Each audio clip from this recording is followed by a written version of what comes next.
Look at all these people flowing in. Hi, everybody.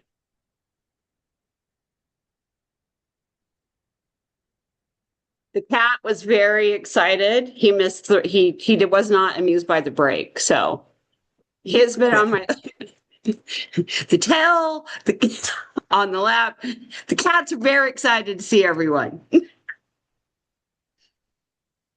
Well, the feeling's mutual. So while we're waiting for everyone to log in, please introduce yourself in chat, where you're from.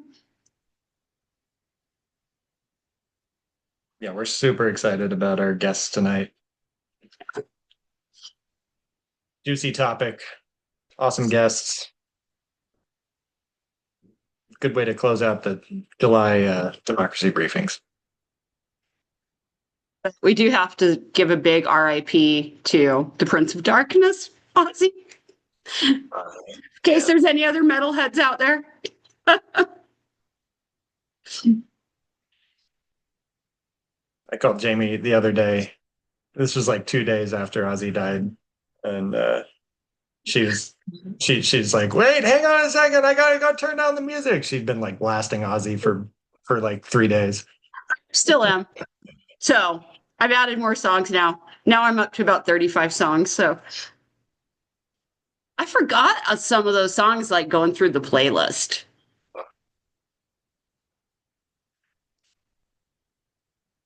Well, in the interest of using our time wisely and the time of our guests, I think we'll go ahead and get started. Thank you all so much for joining us tonight. If you are new to the Demcast Democracy Briefings, Demcast is a 501c4 nonprofit organization. We are dedicated to pushing pro-democracy messaging on social media and fighting back against MAGA disinformation across all platforms. And we do that by recruiting you guys to and training you and deploying you to share helpful information on the internet. Jump into those comments sections and just spread the good word. We have billions with a B of impressions, on an annual basis, and you guys are the heart and soul of this movement. So thank you so much for joining us. We do you have anything up front, Jamie, that you wanted to preview for anybody before we get started? Tomorrow is the introduction of the John Lewis Voting Rights Act, led by Senator Warnock. So I know you guys will be shocked, but we have a social media toolkit. And then during the press conference, which I believe is at 12 Eastern, I will upload those clips as well. So even though we know it won't pass, doesn't mean we don't hold our feet to the fire on this. And a big thanks, as always, to Lee Helberg for helping us put all this programming together for you guys tonight, and always for our democracy briefings. We love you, Lee. Okay, so here we go. Without further ado, I'm really excited to introduce a good friend. We've been friends, Ted, for I don't know, 7 years, something like that, at least half a decade. You may know Ted formerly as a amazing social media activist. He went for a long time under the social media handle Red T Raccoon back in the good old days when we were fighting the good fight in the early Trump years on Twitter. And he still maintains that handle, but has gotten himself into a great position with All on the Line. And Ted is from North Carolina, has a beautiful family, huge fan of the program, long, deep ties to Demcast. So Ted, it's nice to have a ringer on the inside who can help us sort of figure out the puzzle of the sort of gerrymandering bullshit that the Republicans are trying to do across the country. So thanks for joining. No, thank you for having me. It's funny. It's like coming home. So like before we get into it, I'm just gonna go and you're right, Nick. It was like years ago, running around North Carolina, sending Nick videos and hey, this is happening over here. What do we call it? I think originally it was Wavecast, maybe a Yeah, long, long time ago. Wavecast. Yeah, Wavecast. pre-Demcast was Wavecast. Yep. Yeah, I have so many stories I can tell, but what Nick and this organization and everyone associated with it gave me an opportunity to go and kind of change that activism online into real world work. And I landed in the world of redistricting. So glad you all have me here tonight. I'm looking through the chat and I'm seeing all these locations. We're talking about Texas right now. That's all in the news. But really, redistricting and gerrymandering impacts all of us, and especially some of these states I'm seeing here in the chat. I'm in North Carolina. Impacts us also. So Nick, I don't know if you mind. What I can do is kind of give some background. That'd I be can great. start really big, talk about redistricting, because I know, hey, sometimes people think it's kind of like one of those wonky issues. Hey, I don't know too much about it. And then we can kind of zoom down a little bit to Texas, if that sounds like a good plan. That's great. Perfect. So I'm going to give you the Schoolhouse Rock 30-second version as far as redistricting goes. It's not really a bad thing. Really, what it is we're a mobile society. We're constantly moving around, and we need to make sure that the appropriate amount of people are within each district. And so, traditionally, every 10 years, right after the census, we go and do a major redistricting, specifically on the congressional side too. That's states do their state legislative redistricting also. That's traditionally what happens.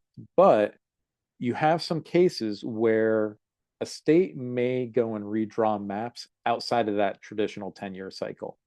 And so normally that's like court cases. Like, hey, you drew a bad map. You gerrymandered, there's racial gerrymandering here. A court goes and orders you to go and redraw a map.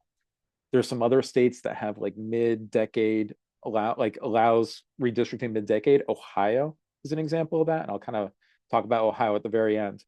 And then you have Texas. And so what happened was there was a lot of pressure, huge amount, I'm saying huge like I am him, huge amount of pressure from the executive branch, Trump, talking about trying to go and steal seats. And gerrymandering is a way for you to go and steal those seats. You're manipulating lines. And so when people think gerrymandering, they think these really funky district shapes. Like, hey, that one looks like salamander. That one looks like, I don't know, some Pokemon. Who knows? What they're doing is they're manipulating these maps, and they do it kind of two ways. So you can pack. So, hey, you know what? I want to minimize the impact of a group within this district, so I'm going to put them all together. They may have one voice, but they're not getting two. They're definitely not getting three. Or what you can do is crack it. You can take a district or a city, and instead of it having one cohesive voice, you know what? We're going to split that apart into the suburbs or into rural communities. So a big city like Houston, let's go and just drag out everyone within it to the rural community so they don't have the power to elect someone that they want as far as a representative goes. So that happened in Texas. So Trump, hey, find me, I think it was 5 congressional seats. Instead of winning it the real way, he wants Texas to go and redraw the maps, which Governor Abbott did by calling a special session. And we're in that process right now. So Texas is in a special session. They're trying to redraw these maps. They haven't shown anybody a map. They're having public testimony right now. They're hearing people, but no one is able to go and actually point to a map and say, hey, this is what's going to be happening over the next couple of days. And so we've been encouraging people to go and give public testimony in regards to how Texas is already gerrymandered. There are very, very few competitive seats on either party in Texas at all. And it was intentional.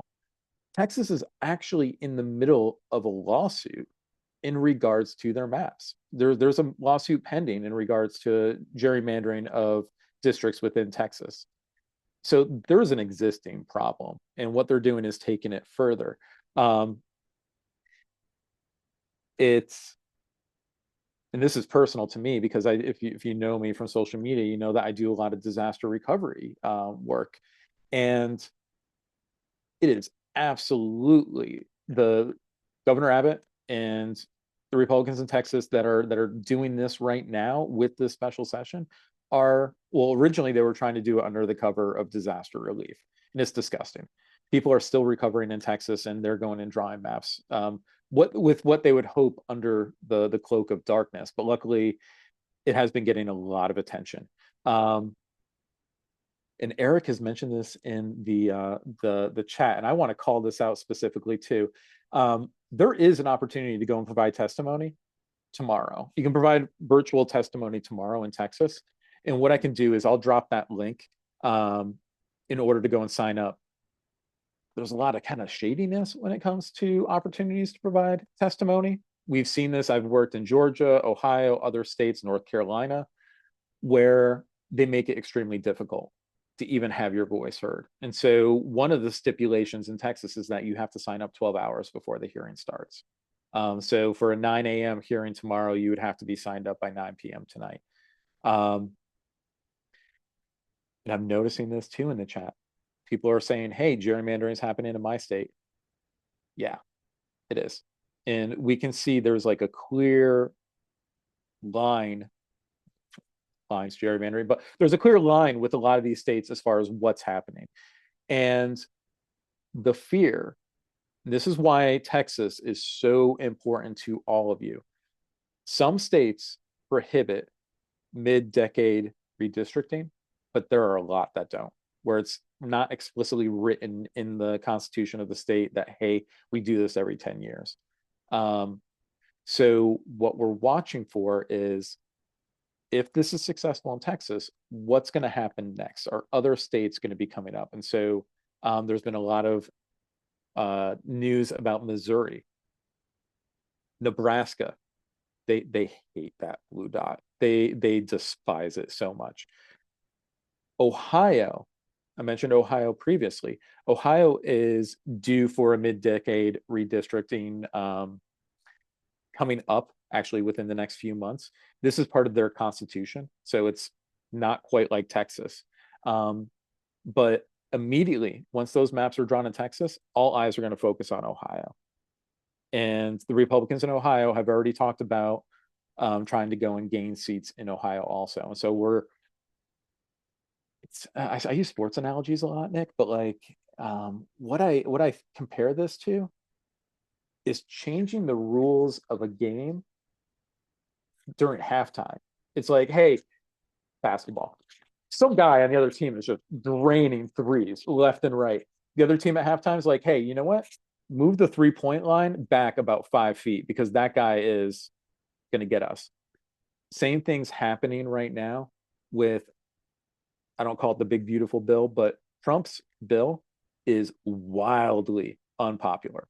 And if you've been paying attention to some of these kind of elections that have been coming up since Trump took office, I would be extremely scared if I was a Republican. And this is exactly why this is happening in Texas. They know that those policies are so unpopular. And that's even before an already unpopular president started losing some of these elections. The Wisconsin Supreme Court race was the one that he lost, a huge one that he lost. They know going into next year that they have to cheat to win. And so what we're trying to do is prevent that from happening. Nick mentioned I work for All on the Line. There's a bunch of affiliate organizations associated with All on the Line and the National Democratic Redistricting Committee. One of them, the National Redistricting Foundation, we're involved in these lawsuits. We're getting involved. We're able to successfully get a Black majority congressional district in both Alabama and Louisiana. Something that when I took the job, I would never imagine would happen in a million years.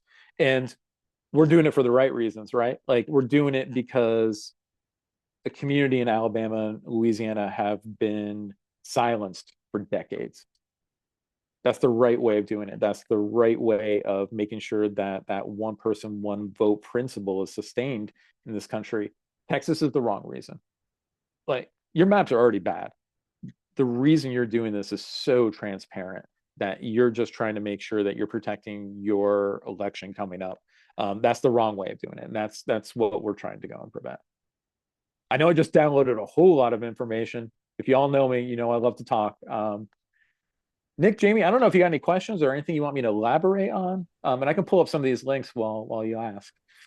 Well, so I'm curious because we know that sometimes if they're redistricting like this, they're actually going to have to dilute some Republican districts.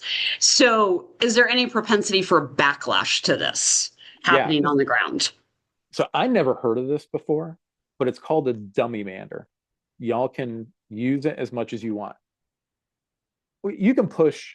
So Texas is a great example. Texas it's a red state, but it is not a deeply red state. It is not a 90-10 state at all. And so what's happening is that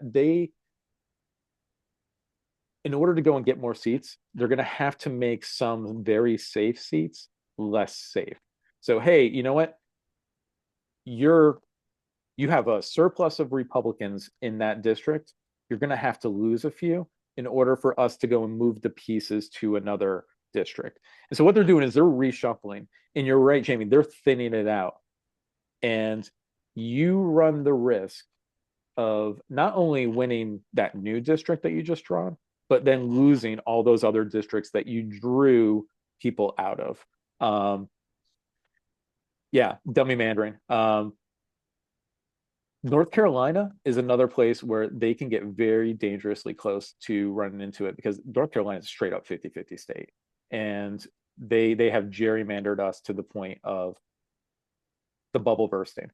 And then also too, population shifts. And this is really important too to think about is that traditional areas, especially post-COVID, where people were able to go and work remotely, are not safe for Republicans anymore. And so those suburbs have kind of expanded out. And so you start getting more and more Democratic voters in rural communities. And that census happening every 10 years. You're counting on data to last you for a little bit. Hey, you know what? Maybe that wasn't quite a red area as we thought it was. And accidentally, we slipped a couple too many blue people into that area. And then you end up just blowing up the map. It's like one of those puzzles where if you start playing around with it just too much, you know what, it just completely shatters. So yeah, we're working keep an eye out for that situation also. Great question, Jamie.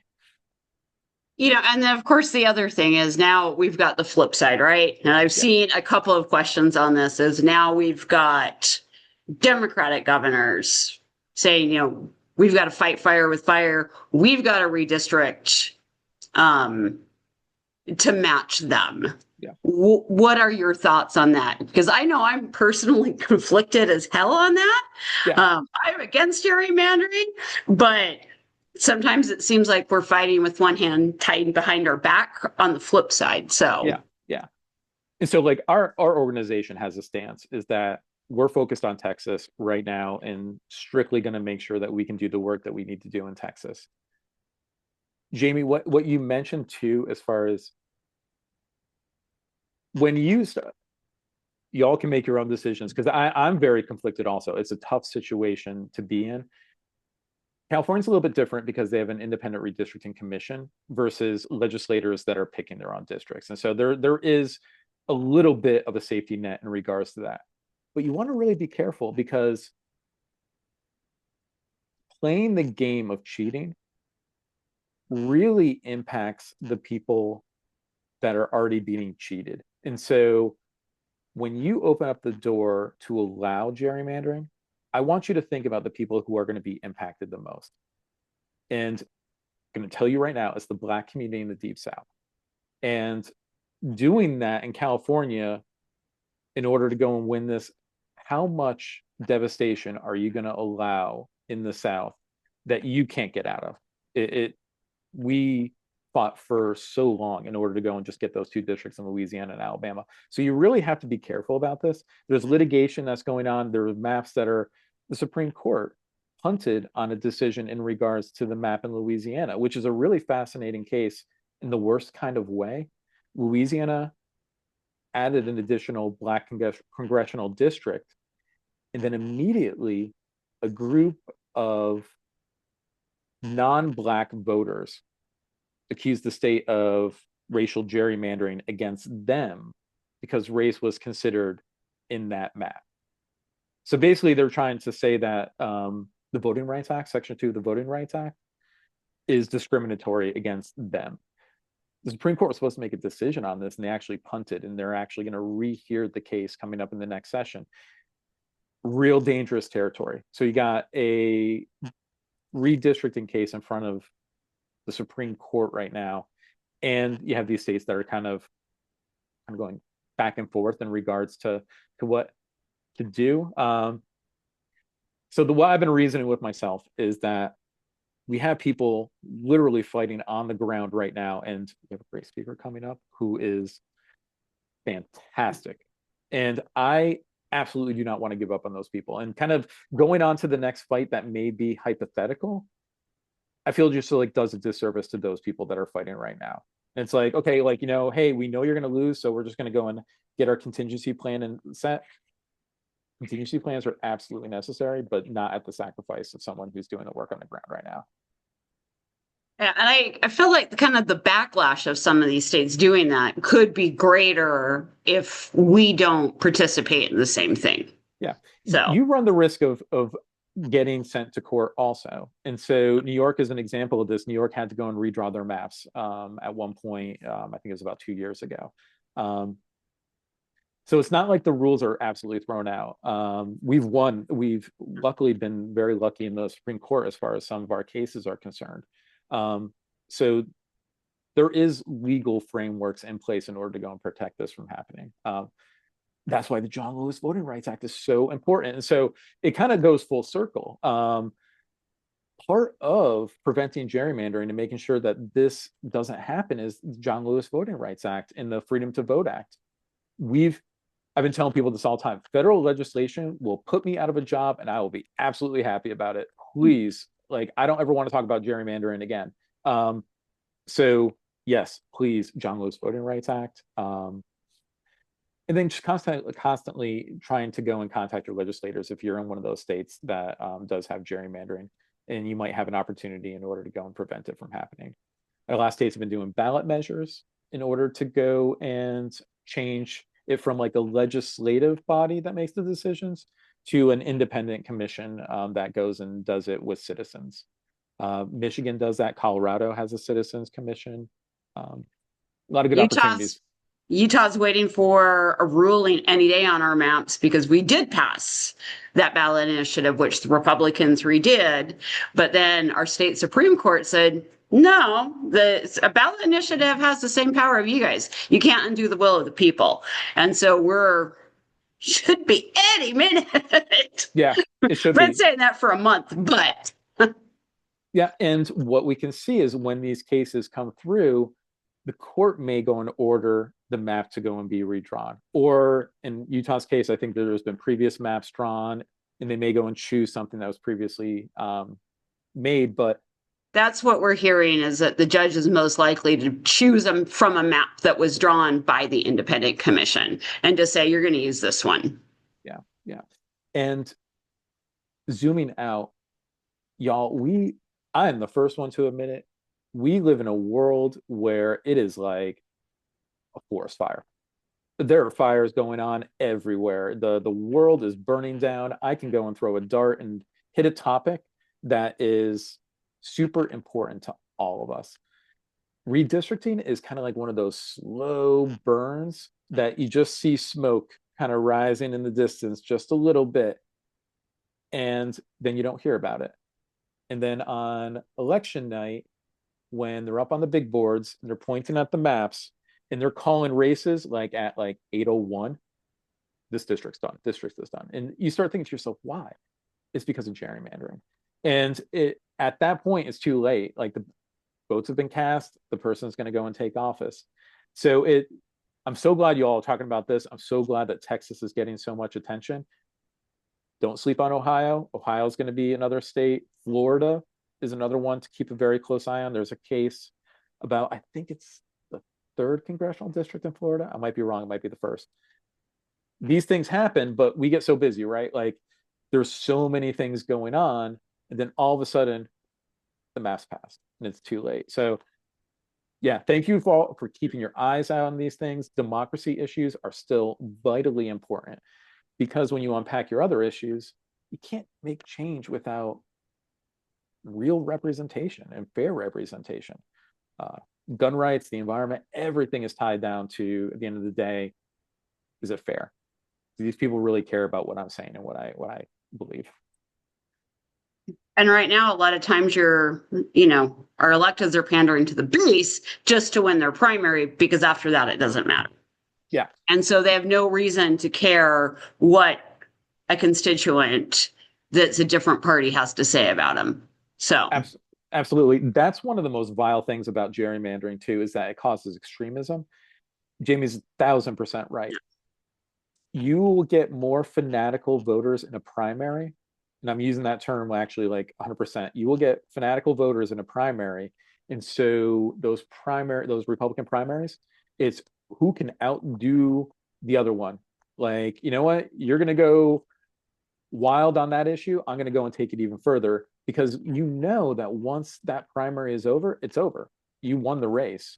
You don't have to go and reach across the aisle. You don't have to go and be more of a moderate in order to go and pick up Democratic voters, because you know that the score is already done. You're up 30 before the first, kickoff is even taken. And then Anne-Marie Booth, she put in the chat some of the populations too. Really important too. It's all these populations. I lived in Houston. It's such a melting pot. There's so many groups there, and it's making sure that we talk about communities of interest. I love communities of interest. Anything you can bring it into so many different conversations and topics. We want to make sure that these communities stay together. They have the same cultural identity. They have the same issues that they care about. Because again, at the end of the day, that's how representation is taken care of. It's hey, all of our voices are one. We're talking to you, representative, about what we care about. Now it's your job to go and vote the way that we want you to vote. I know it's such pie in the sky, Pollyanna kind of, but we should expect this. And the fact that we think that like the way that democracy should work is kind of like fairy tale proves like how deep into the dark woods that we are. I'm on a soapbox and I'm just going to keep on going, Nick. No, you're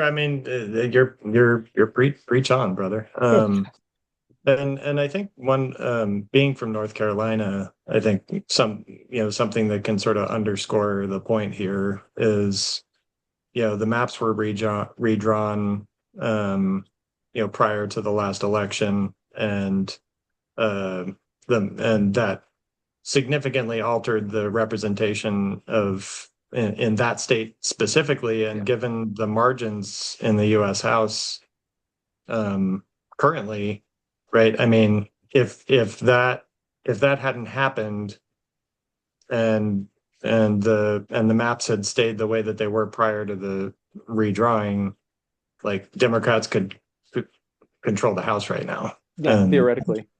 And the big ugly bill would have never passed. Like, I mean, so gerrymandering is alive and present in our lives in ways that we don't really think about sometimes. So it's a complicated issue.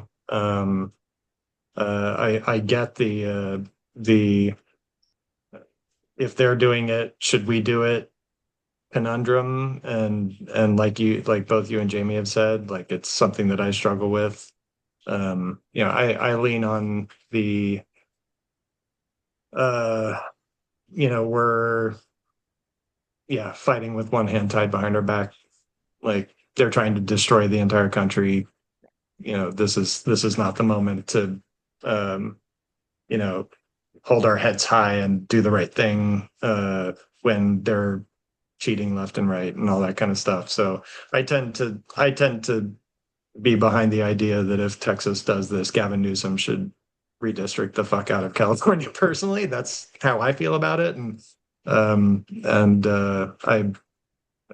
have some, I don't want to feel that way, but I also don't want to lose all the power that we have, that good, sort of pro-democracy people have in this country, because we're, coming to a gunfight with a match. But um, I but dropped a YouTube link in there, Nick. And yeah, so yeah, the Democratic Party as a whole. So I did an event last week with Speaker Jeffries and Speaker Pelosi, and they are very clear that they support what's happening in California. And you can see them. They even have a call to action to go and reach out to your governors and do this. And so, yeah, I'm kind of speaking the company line a little bit too, but yeah. I got you. it goes back to like when Michelle Obama said, when they go low, we go high, and that always sticks in my ear. And all of us have done this for years now, it seems like. And yeah, you know what? There's some times where I go low too. It's Huh. you Well, have to fight in the mud. and I think the difference is Democrats at the congressional level and across the country are trying to pass independent redistricting commissions. They're trying to make fair maps for everybody, like because that's clearly the right thing to do. And Republicans are opposing them at every turn and currently winning that battle. And so, you know, if we got to get in the mud a little bit to get to our ultimate destination, at least at the national level and at the state level, Democrats everywhere are on the right side of this issue.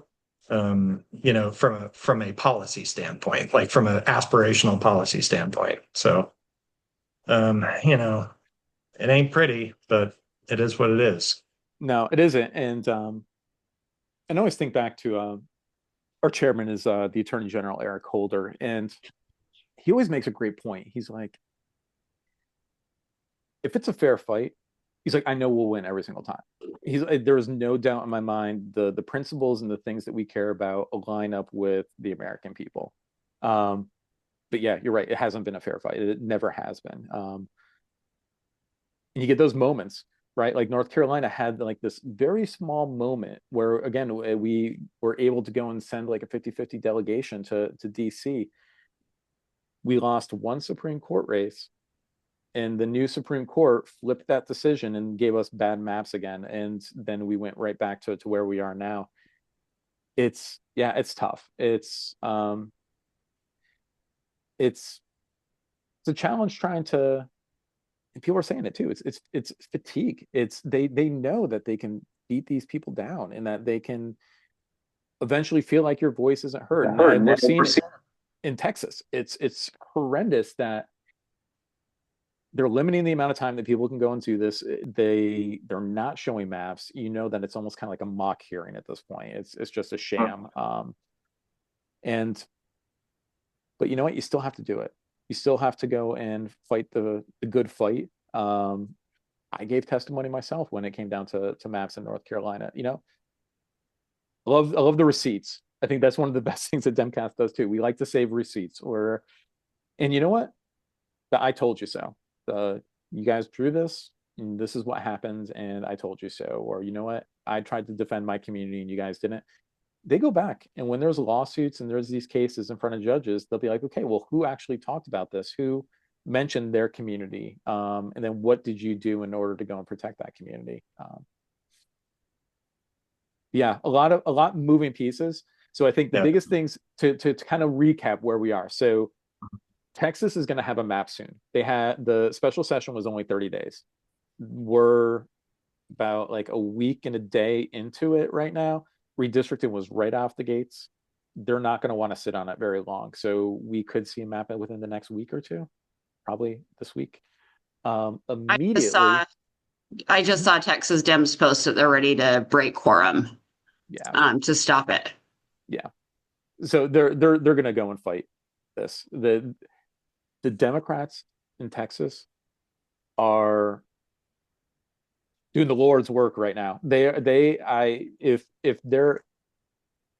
we're seeing it, right? Like since like Trump took office, you are seeing the heroes, right?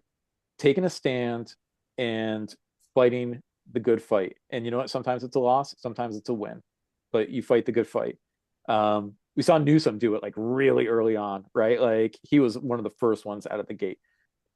The Texas Democrats right now are absolutely fighting for everyone in Texas, and they're fighting for all of us because they know that this is the canary in the coal mine. This is, they're at the gates right now. We need to go and make a stand at this moment because immediately it's going to happen in Ohio. You're going to see the legislator in Ohio has until September 30th in order to go and get a map passed. And then there's some fail safes that happen like October 30th, November 30th. But within the next few months, Ohio is going to have a new map. Depending on what happens in Texas, other states might try to pull a fast one. And so we may see rapid fire. All of a sudden, the big prize is Texas, right? But like they're going to try to do onesie twosies in all these other states. So get your testimony ready. Look at your congressional map.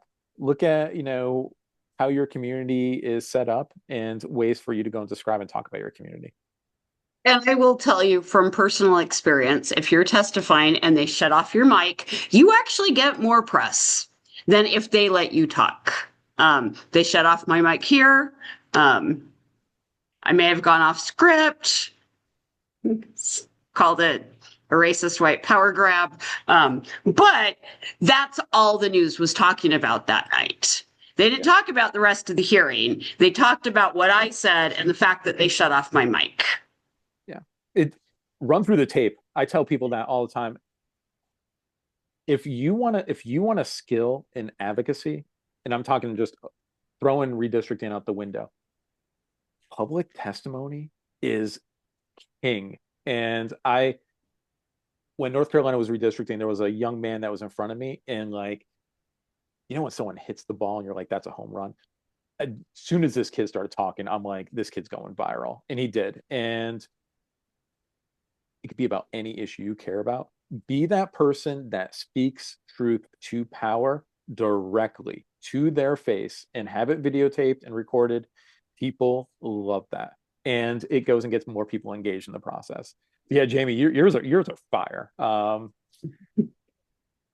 And Isaiah's running late. He's trying to get off of what he was on so he can join us. So he should be on any minute. Been messaging with him. And but Isaiah that's what happens when you get updates. arrested. Everybody wants to talk to you, including us. Isaiah's great. And y'all, when he jumps on, listen to him. He knows what's going on. He's one of those that is on the ground, seeing it with his own eyes, dealing with it day after day, minute by minute right now.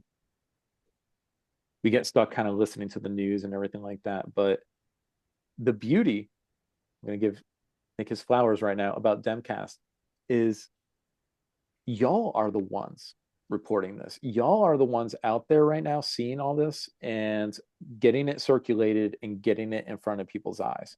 It's you're the real, right? Like there's no filter. Like I was running around Portland in the middle of protests, just sending it out there. No filter, nothing. Same thing with these issues. Like y'all get out there, start spreading the word, because democracy dies in darkness, pick right? this up till it goes viral. Yeah. In 9 out of 10 cases, the news will ignore it until it goes viral. And then they're like, well, shit, I guess we have to report on this. Yeah. And so making clips like Isaiah getting taken down, or when Padilla was taken down, or what happened in New Jersey, that is when all of a sudden the reporting starts. When those clips go viral on social media, the news can no longer ignore it. And they don't report on it until it goes viral. And they don't. And so, and the beauty of it too is Isaiah is a great example of this. That clip is so long, you hear what Isaiah is saying. Like I heard his speech and like I got all of it. And you know what? Awesome. A million people saw it. Perfect. Yeah, awesome job there. Yep. And then I did drop the link for those that are on Twitter of the rep from Texas saying, hell no, not on our watch. We're ready to break quorum. Go in and amplify that. Comment, thank them, let them know that we have their backs. Because a lot of times they don't, our electeds don't see that we have their backs. And so just by commenting and uplifting that, no matter where you are, lets them know that Democrats across the country are watching their actions and we've got their back. You know, and I'm sure they're smart enough, but, you know, they flee to a blue state, you know, like Minnesota or California. There's no way in hell the governors of those states are going to let Texas come in and try to arrest them that Paxton is threatening. Yeah, it's I'm curious. We're in uncharted territory. Like this is all uncharted. Somebody asked earlier, Ted, what can I do from San Francisco, you know, where this isn't an issue, you know, to help what's happening in in Texas or whatever states are facing, you know, these kind of situations. And it goes way back to the model of Demcast is amplification. And so I've been in one of those states, right, where like I know I'm in trouble, but hey, you know what? California's got your back. Georgia's got your back. Florida's got your back. We see first acknowledging that you're seeing what's happening is so important because we feel like we're in a vacuum. We feel like, hey, maybe no one's paying attention to this issue. And then, yeah, that amplification. So first, putting those Texas representatives, legislators, governor on blast, but then you're also sending out the warning to other states. Hey, Texas thought they were going to pull this right after a flood, one of the worst natural disasters they've ever had. They thought they were going to get away with this and no one was going to notice. Nope, that didn't happen. So all eyes in Ohio are seeing what's happening in Texas. Oh, you know what? Maybe, you know, we got to go and probably be a little more smarter about how we do this. And, you know, maybe whatever, you know what? Put everybody on notice.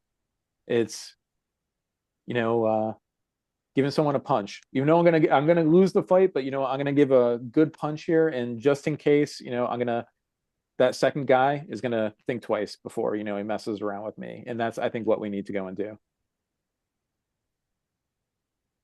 And there was a Bren asked,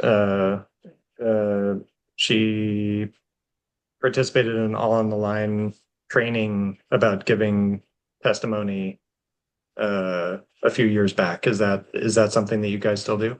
Yeah. And so we did one last week or maybe it was 2 weeks ago for Texas. We'll be doing one coming up for Ohio in August. But then whenever there's a moment for us to go and get involved as far as redistricting goes, I usually go and run like a public testimony training. But I'd be happy. You know what? Sometime I'll be more than happy to just go and give a general public testimony training also. But here's my 30. And Jamie, you yell at me if I need to drop or. No, you're good. Oh, good. Okay. We're good. Isaiah's running late, so I'm glad you could stay on. No. Oh, there's the man of the moment. Sorry, guys.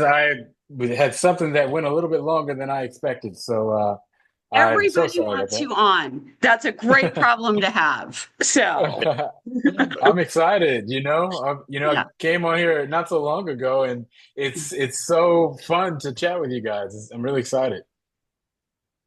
Well, congrats. Yep.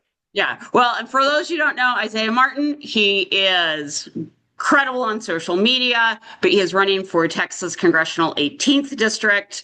He testified on, was it Friday? Thursday. It's been a whirlwind.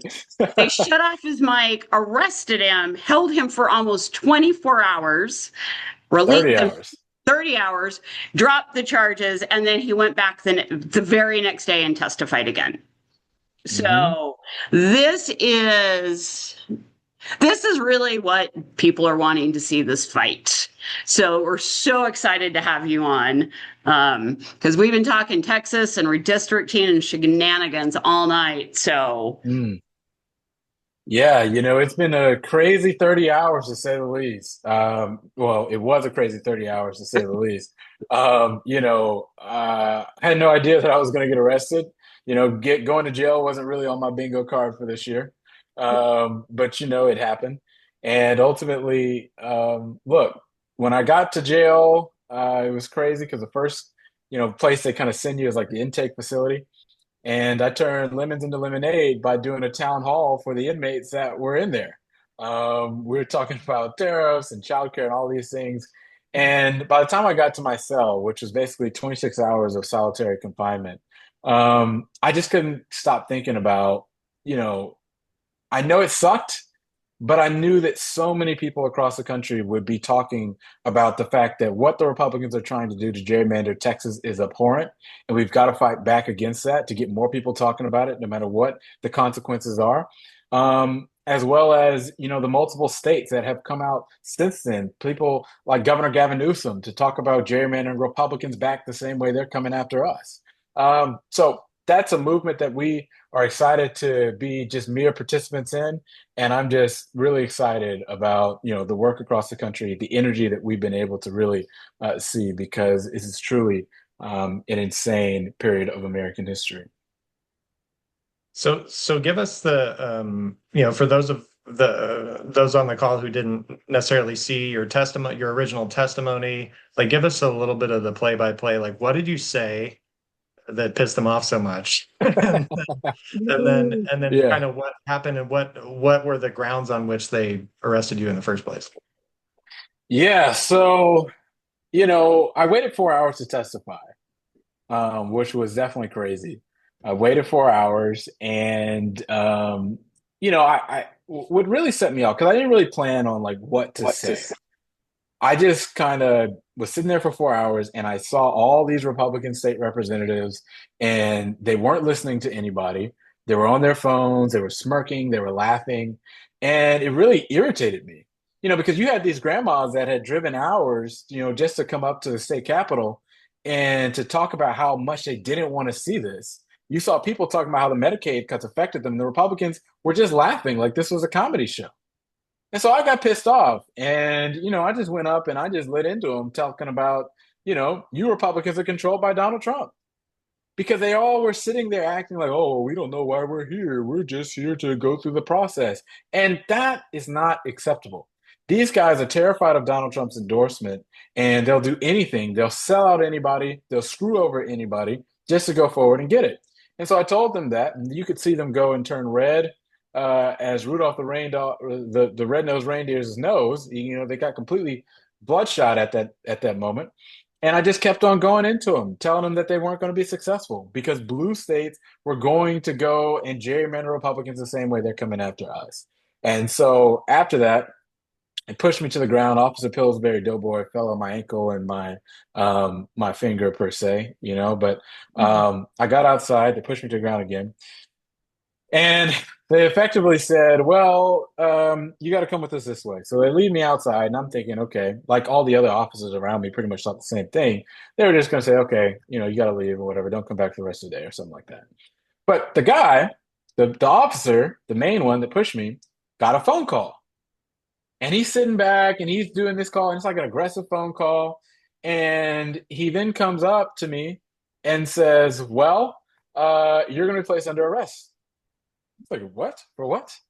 And he goes, well, you're going to be charged with resisting arrest. I was like, well, how is that possible? Because you never told me I was under arrest. He said, you're trespassing, which is crazy because I was at a state hearing in the state capitol that I was scheduled to speak at.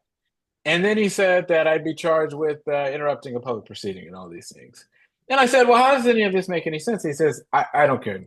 Tell it to the judge, basically. And they put me in handcuffs and they take me to jail. And what happened? Absolutely nuts. And then you were in solitary for a day, like over a day. Yeah. Yeah, that was an insane thing. I mean, especially because you don't know what time it is. So it's like maddening because it's like minutes turn into hour. Like you just have no idea. You don't have a window. So you don't know if it's nighttime or daytime, and you're just there, and you're just, they told me when I was in my cell I couldn't have a phone call until I saw a judge. So I had no idea what was going on in the outside world. Um, and to be honest with you, even when I was told that I was going to get out, I had no idea that I was going to get out. They basically went on the intercom in my cell and said, "Okay, you can come down to, I guess, a common area." And they opened the door, and I get there, and a guard says, "Okay, walk this way." We get down on an elevator to the first floor, and at this point, I'm running for Congress, right? So I'm thinking, okay, oh, this footage of me and this judge, like I got to get myself right. I hadn't showered in 2 days. Like I'm thinking, like, oh, this is gonna be terrible. And she says, okay, you're gonna make a right, and you're going to get your stuff, and you're gonna get up out of here. And I was thinking, like, what? But I read the 48 Laws of Power and never interrupt your opponent when they're making a mistake. So I was like, okay, we're gonna go with this. See what happens. I go and I get my stuff and I change into my clothes, and the last officer I speak to says, okay, your charges have been dropped. You have nothing. This never happened. You can walk out the door. And I was like, what? Now I want you to remember, I went from 2 minutes ago thinking I was about to go see a judge to then all of a sudden, like, being told that you can go. I walk through a door, I see all the TV cameras like outside. I'm like, wow, this must have really like popped off. And yeah, the rest was history per se. And then, so how did you handle that? The press outside, and then it turns out you went back to say to give them a piece of your mind. So what happened Yeah. after? Yeah, so that was a very because that's a wild 5 minutes of my life, right? Like to think about going to see a judge, to getting out, to then immediately being effectively on live television for the nation to watch what you have to say. Like I didn't really know like what to say, to be honest with you, but like I took like a minute or so to kind of like, okay, I gotta like get myself together. And I walked up, and the budding question that everybody had was I going to go to Houston, because my district's in Houston and this was in Austin, to go and testify to that same redistricting committee, which was having a hearing the next day in my district. And so I thought to myself, hell yeah, I'm going to be there. So I told those cameras, I was like, yes, I will absolutely be there. I want to look them in the eye and let them know they didn't stop anything. And so I drove back to Houston 2.5 hours in the middle of the night, got back at 3 o'clock in the morning, woke up at basically 7:30 in the morning to get to University of Houston. So basically, remember, jail cell, TV cameras, all of this, 4 hours of sleep, like nothing whatsoever. And I went to the hearing, and these Republicans, they're so stupid. They went and they made me the last person to go speak, right? Because they thought that they would be able to, I guess, intimidate me or make me want to leave. Um, and all that did was just actually build the anticipation more. It made all the TV cameras, go even further. So even more people were, fixated on what I had to say. And I went up there and I gave him a piece of my mind. And I told him, I said, you didn't stop anything. All you did was just make millions of more people to talk about this, you idiots. Like that's what they did. They're just stupid. And I just think that, the more and more we talk about just how incompetent these idiots are, and just more focus about how we're going to make this country a better place, the better. So, I when I think about my time in jail, yes, it sucked. Like jail sucks. Uh, but a lot of good came out of it. I did a town call, for those folks, taught them how to register to vote.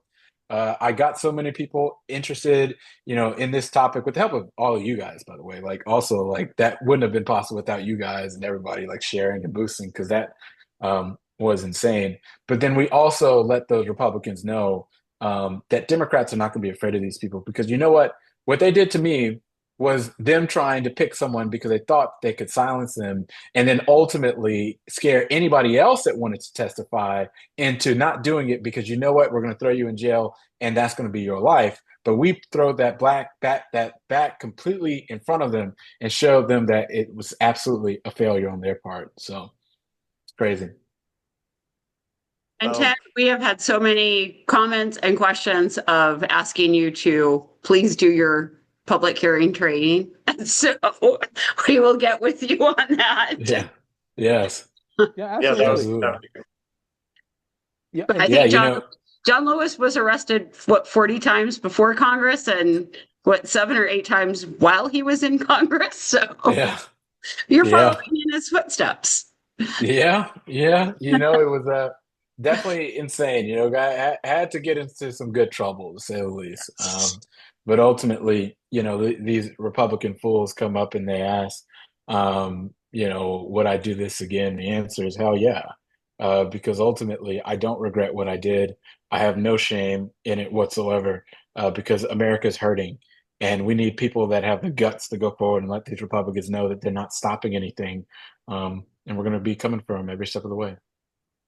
Yeah, I will tell you in Utah at our monthly Drinks with Dems, the topic of conversation was your arrest. That Yeah. was the topic of conversation with 15 Democrats going, did you see the candidate that got arrested for speaking out? So, Yeah.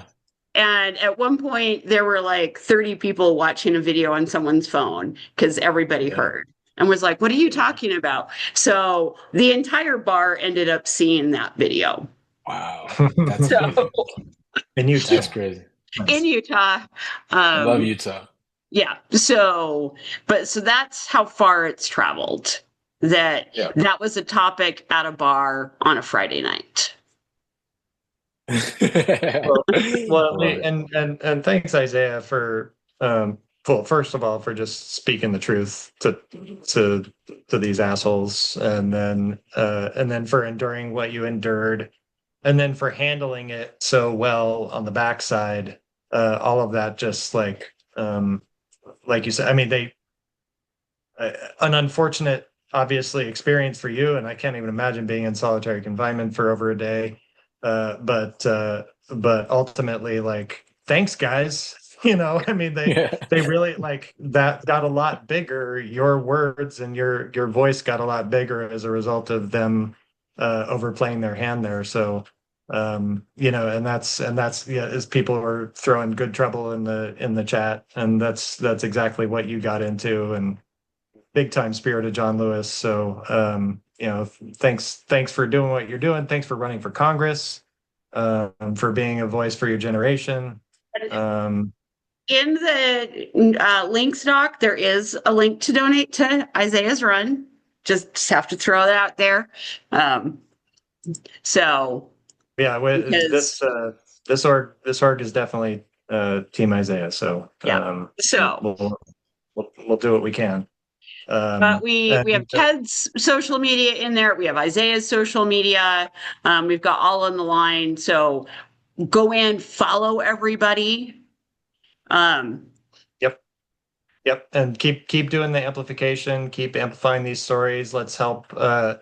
There's some coattails on Isaiah's story. Let's continue to help spread what's going on there. Continue to talk about Texas online, and the ramifications for what that means for America. And fight against this gerrymandering bullshit as a team.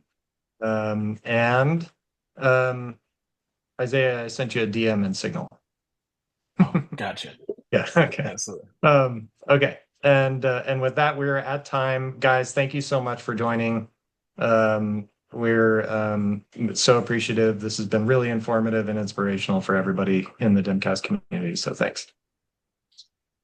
Thank you, Isaiah. Keep up the fight. I Always. get excited when I see people fight, Democrats fighting like that. It gives me hope. Oh yeah. Absolutely. We're gonna get them. I guarantee it. So. All right. Thanks, everybody. All right. Have a good night, guys. Bye.